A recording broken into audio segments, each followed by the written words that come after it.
बात करेंगे दिल्ली में हो रहे क्वाड देशों के विदेश मंत्रियों की बैठक की। G20 विदेश मंत्रियों की बैठक क्वाड देशों के साथ शुरू हो चुकी है। हिंद प्रशांत क्षेत्र में चीन की दखलंदाजी पर नकेल कसने के लिए इस बैठक पर सबकी निगाहें टिकी हुई।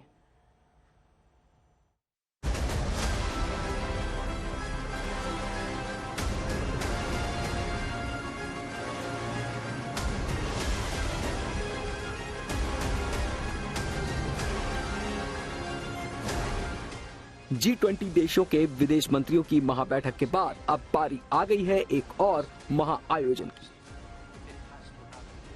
भारत, अमेरिका, ऑस्ट्रेलिया और जापान की चौकड़ी वाले क्वाड संगठन के विदेश मंत्रियों की आज बड़ी बैठक राजधानी दिल्ली में हो रही है। बैठक की अध्यक्षता मेजबान भारत के विदेश मंत्री एस जयशंकर करेंगे। भारत के विदेश मंत्री एस जयशंकर के अलावा बैठक में शामिल हैं अमेरिकी विदेश मंत्री एंटनी ब्लिंकन, जापान के विदेश मंत्री योशिमासा हयाशी, ऑस्ट्रेलिया की विदेश मंत्री पेनी वॉंग।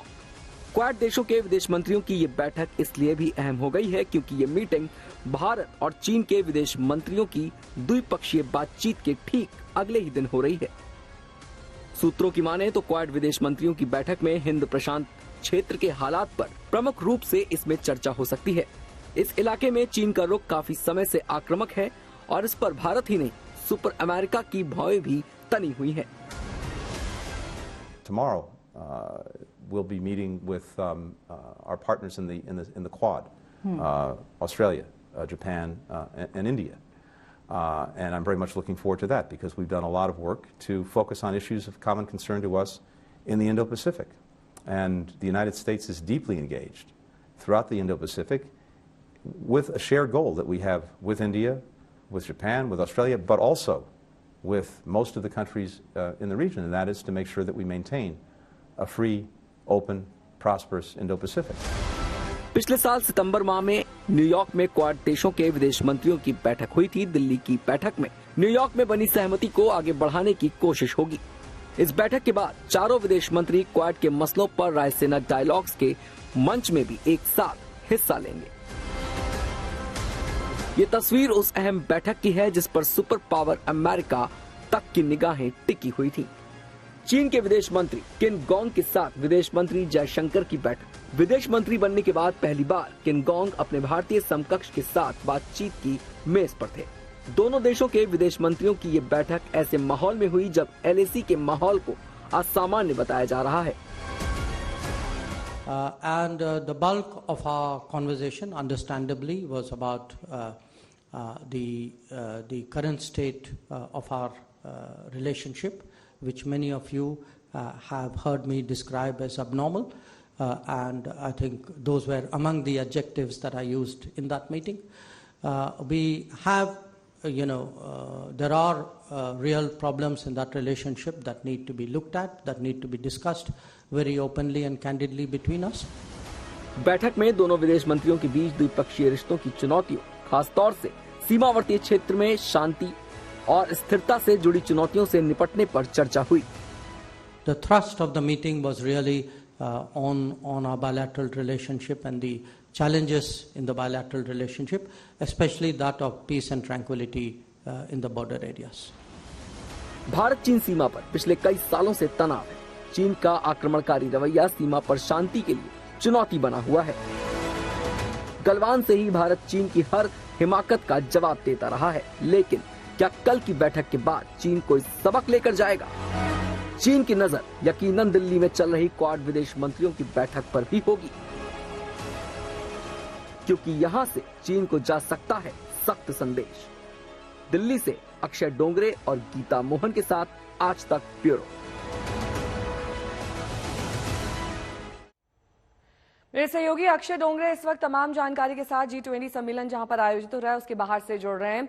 अक्षय, देखिए, चीन एक ऐसा देश है जो हर वक्त घात लगाए बैठा रहता है। कितनी भी सख्त संदेश यहां G20 बैठकों से चले जाएं, चीन सुधरने वाला नहीं है। ये बात एस जयशंकर भी जानते हैं और उन्होंने कहा कि द्विपक्षीय वार्ता में बहुत सारी ऐसी अड़चनें हैं जिसमें चीन को कई बात में स्वीकृति देनी होगी और ऐसा चीन नहीं कर रहा है बहुत सालों से। नेहा, आपने बिल्कुल ठीक कहा। इतिहास गवाह है कि जब जब भारत ने चीन पर भरोसा किया है उसे बदले में सिर्फ धोखा मिला है। चाहे वो 62 की जंग हो या फिर उसके बाद होने वाले कई सारे ऐसे कॉन्फ्लिक्ट जिसमें भारत को हर बार धोखा ही मिला है चीन के साथ दोस्ती की हाथ बढ़ाने के बाद। लेकिन अगर बात की जाए आज के इस सम्मेलन की, आज के क्वाड फॉरेन मिनिस्टर्स मीटिंग की, तो ये एक ग्रुपिंग है जिससे खास तौर पे चीन डरता है। अगर बात की जाए क्वाड के मेंबर्स की, तो क्वाड 4 देशों का एक ग्रुप है जिसमें अमेरिका, भारत, जापान और ऑस्ट्रेलिया शामिल है। अब अगर बात की जाए खासियत की और क्यों चीन इस ग्रुपिंग से डरता है, तो चीन के बगल में ही जापान है। चीन इंडो पैसिफिक जो समुद्र है, प्रशांत महासागर है, उसी में ऑस्ट्रेलिया भी है और उसमें भारत का भी काफी ज्यादा ट्रेड होता है और अमेरिका का भी। तो इसके चलते चीन धाक बनाना चाहता है प्रशांत महासागर में, लेकिन 4 इन बड़ी ताकतों के इस ग्रुप के चलते हमेशा चीन को नाकामी झेलनी पड़ती है। उसके मन में हमेशा डर बना रहता है और इसीलिए बार बार क्वाड की जब भी बात होती है तो चीन बिफर जाता है। और उसी की आज मीटिंग, विदेश मंत्रियों की आज मीटिंग होने जा रही है। भारत के विदेश मंत्री डॉक्टर एस जयशंकर, जापानी विदेश मंत्री, अमेरिका के secretary of state Antony Blinken और ऑस्ट्रेलिया के विदेश मंत्री इस वक्त दिल्ली में हैं। ये सभी G20 में थे। जापान के विदेश मंत्री पहुंच नहीं पाए थे लेकिन वो आज इस बैठक में शामिल होंगे और इससे पता चलता है कि कितनी ज्यादा महत्वपूर्ण ये बैठक है। और इसी के चलते कहीं ना कहीं चीन एक बार फिर बिफरता नजर आ रहा है, क्योंकि जितने भी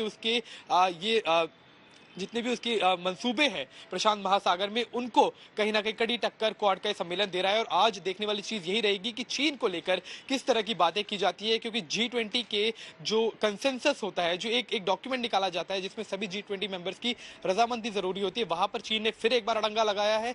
बैंगलोर में जब फाइनेंस मिनिस्टर की मीटिंग हुई थी वहां भी अड़ंगा लगाया था। तो अब देखने वाली चीज यही रहेगी कि किस तरह का कड़ा संदेश चीन को दिया जाता है, चाहे वो ट्रेड हो, चाहे वो प्रशांत महासागर में देने की कोशिश। यहाँ पर बहुत बहुत शुक्रिया इस तमाम जानकारी के लिए आपका, अक्षय।